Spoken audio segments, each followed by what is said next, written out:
in the off season, man. Yeah, I mean, so Man.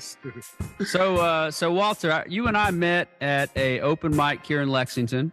You drove down from Cincinnati to Taco Tuesday, and threw out some jokes. Did a pretty good job. Now we're shooting some of your sets, and I'm really just curious what got you into comedy in general. Like, start us from the very beginning and tell us how you got to where you are now. When it comes to comedy, I've always been a fan of comedy since I was young, middle school, Kings of Comedy days, seeing Bernie Mac have his own spinoff show, seeing the rise of like Deion Cole and even Ali Sadiq more recently. I just haven't been a performer of the game until the last year, mainly because I'm scared shitless. Who wants to get on stage, say something that I think is hilarious, and have the risk of people looking at you like you're a dumbass? But my good friend Harrison Butler, he convinced me otherwise. Talked to him after seeing him doing his thing for a while, and I got up on stage. But yeah, I remember loving comedy specials since sneaking the VHS tapes of Kings of Comedy, getting beat my ass with by my mom.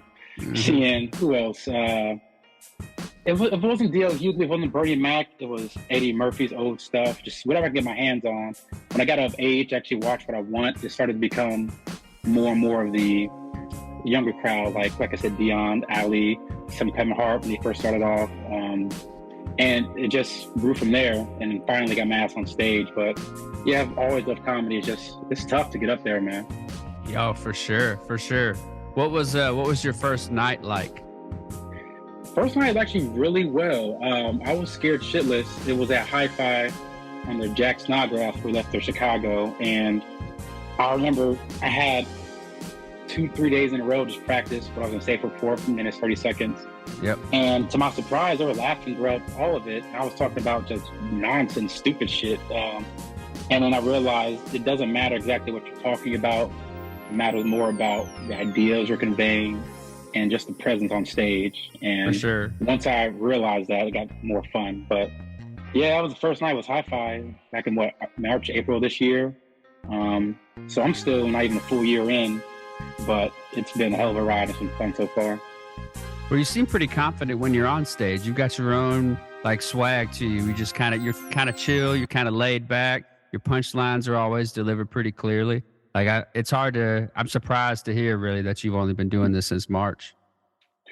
I'm surprised too. I'm still progressing. I think the main thing that's getting me, I guess, confidence is knowing that all day, every day, I think of stupid shit that I can't help. Yeah. Just on the way over here, I was thinking about how, not over here, but like I was early this morning, why is it that we have automatic toilets? Like, who's operating the toilets? And one side of my head saying, dumbass, it's a motion sensor. Other half is saying, well, hold on now. It could be someone downloading our backside. It could be someone we don't know in China looking at our ass to see who has the best ass and trying to bid him for highest bidder. I don't know. But shit like that pops in my head, and then I find a way to just make it some jokes on stage. And so far, so good, but I got progress to make. Yeah. I remember my first night on stage, I did the same thing. Like, I got 3 minutes, and I was just like pacing around in my house, just back and forth. I hit the start on the stopwatch, and I'd go through my script that I was going to go through the night. And when the alarm hit 3, I knew I needed to trim something. And so I got on stage and delivered my 3 minutes. I didn't take a breath. I didn't stop for nothing. I don't even know if people laughed. I had 3 minutes, and I need to get all this out. How do you think it went for you? Did it go well for you or what? I got through my 3 minutes, so I think it went fine. I did hear a couple laughs, but I don't know if they were laughing at my joke or just my nervous pacing back and forth on the stage.